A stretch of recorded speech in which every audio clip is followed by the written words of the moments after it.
Hi everybody, this is Matthew's Movie Mentions. We are on week 10, so we're now into the midway through March, coming up to the end of the first quarter. It's been a little bit of a tough one this week. I had a moment of being very burned out watching films on Tuesday. I just couldn't relish the idea of watching a film. I just was not interested in watching anything or doing anything. I suspect it's probably more to do with the lack of films that I was interested in watching than anything else. It reminded me in 2003, I used to go to the cinema pretty much every weekend. I had an unlimited pass for Cineworld. And I remember actually standing in the queue to go and get a ticket for a film and just not wanting to. Just being so over being in a cinema and watching a film, but more that was particularly to do with I'd had a run of very average films, including Star Trek Nemesis, that just films that really hadn't impressed me and just making me feel like, why am I putting myself through this? And at that time, I saw a film that I didn't expect much from and absolutely loved, so it sort of reinvigorated that love. So it's always amazing how films can do that to you, just from out of nowhere, just fully surprise you. Not quite had that this week. It's been okay, but not wonderful. But certainly as the week's gone on, I felt a bit more into it and finding it a little bit easier to find films that I want to watch, I think. It's still going through a learning process of actually tracking down a film that I want to put on, but not wanting to spend too much time going through categories. It was also Oscars week, so that's always quite fun, but Oscars obviously only look at a very select set of films that are considered the best or the most innovative or most interesting that year, and especially from Western cinema. They're not great at doing really non-American films. It is a worthy thing, and it's a good thing to do, but for me, film is about learning and experiencing things that you wouldn't normally experience or go through under normal or other circumstances, particularly different viewpoints and perspectives and experiences. And there's a huge amount of enjoyment to it. Fun is not usually the right word for films, or is not always the right word, but it is my motivator for being such a movie fan and enjoying watching them. I get enjoyment out of it, so that's a big part of it for me. So, which is not always this is the best film, the Oscar winner, because it might not be the one that I enjoy or get the most from, because everyone's different. So, with that said, what have I watched this week? This week I have seen The Fate of the Furious, so Fast and the Furious 8. I don't really do the guilty pleasures thing and talk about, oh, this is a guilty pleasure. I know I shouldn't watch it because it's trash, but it is good. If you like something, just like it. And I can usually argue why I enjoy something, even if other people think it's trash.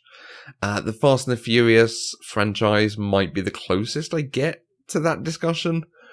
The last couple of films have been really good. They've been very strong. The action's been excellent. I like a good car chase type movie, and they have done it very, very well, with some good twists and good character stuff going on. This 8th one was more disappointing, though, certainly by comparison. It was basically they wanted to make Vin Diesel the villain somehow, so they found a way to do it that wasn't really well conceived, and even the action just felt like the same sort of things I'd seen in the last couple of films. There was nothing that blew me away and went, wow, that's something impressive. It was pretty contrived all round. There's probably going to be more in this series, so let's hope they go somewhere different with them, maybe.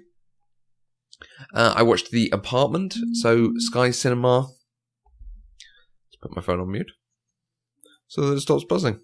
Good. Sky Cinema have launched an Oscars category in their cinema section, so bringing together films they have available that are previous winners of an Oscar. I thought I'd look at some of the older films, and The Apartment stood out to me as a comedy with actors that I quite like. So being a film I might enjoy. And I was surprised quite how funny the film was. Jack Lemmon and Shirley MacLaine are clearly very, very good at what they do. Very, very capable actors. So I thoroughly enjoyed the film, but coming away from it thinking about it, it's definitely not a film you could make now, or should make now, or would make now. It's about someone letting his bosses have affairs in his apartment so that he gets promoted at work. I did know a bit about it because I think Kevin Spacey referenced it in talking about American Beauty, which is another film I love. But there is actually quite a difference between that character and Jack Lemmon in this. I'd be interested to see an update of this film. American Beauty is very much not the update of this, and I can see where that reference might come in. But it would be interesting to try to apply a modern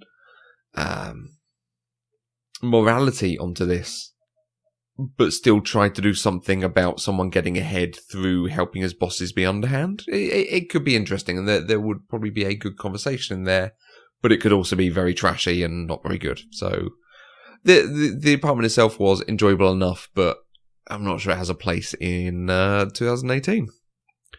I watched The Unseen, which is a new film that's been added on Sky, described as a dark science fiction film. It's a nice idea. It's a sort of gruff loner who is disappearing, but like part of his skin's disappearing, so you can see the bone underneath it. It's very bizarre, but he is clearly gradually fading. But the film was a little dull, if I'm honest, a bit listless. I think it had some good ideas going on in there, and another take might have put the family story, because there was quite a strong family story in this, might have put that at its core and dealing with this as a genetic hereditary condition, whereas it also had this meandering plot about a small town drug dealers, drug suppliers, which... yeah, it wasn't great, it wasn't very strong, it wasn't particularly interesting, and I feel like there was perhaps a better story trying to get out. After that, I watched Wanted, which I didn't mean to watch, but it was on TV when I think I turned off The Unseen and had just started, so I thought, oh, I will watch that because it's a film I enjoy. Enjoy, and you see again, enjoy is not quite the right word. A film that I remember watching and having strong feelings about. Perhaps enjoy isn't the right thing. It's quite daft. It's very daft. It's really, really daft. And I think the daftness is part of what stops me from engaging from it, because I'm just sat there balking at the idea of the loom of fate or the loom of doom or whatever it's called, and the curving of the bullets, and then the fact that the characters aren't nice. There's no one that you can empathise with because they're all pretty horrid. The main characters, the sub-characters, the characters they shoot. Because the film has very little regard for anyone, so that's not good. And then a lot of the action and set pieces are very CG. So even that doesn't really add much to it. So I think that stops me engaging, which is a shame because the director, Timur Bekmambetov, is the director of Night Watch, which is one of my favourite modern fantasy books and films. And it's even got Konstantin, what's his name? Konstantin Kabinsky, who is the star of the Night Watch films. And he is excellent in those, but he's got a very small part in this. And that's disappointing to me, without wanting to spoil any more if you've not seen it. It's probably worth watching if you do want some sort of popcorn fare that is enjoyable, but I feel like there's better out there. I watched a documentary called Misrepresentation, as in the word for an unmarried woman, misrepresentation. It's quite hard. This was a 2011 film and a documentary about what could be considered current affairs, the way women are represented in media. And the way women are discussed in media. A documentary like this could become outdated very quickly, and I think we're still close enough to the time it came out and still part of that discussion that it hasn't gotten there yet. But the first half of the film felt like a lot of sort of history discussion that is now prevalent and part of that conversation. It did, however, move into a really interesting insight into how these things are viewed, how these things are discussed, what you can do about them, the way people should be appreciated and talked about. The range of interview subjects was excellent. There were politicians, media makers, women who present the news, who create news programs. There were children who study these things, who want to go on to be politicians. There were actresses and directors and writers and just a whole range of people. And that was excellent. Yeah, really enjoyed it. I think it's a very good and important documentary.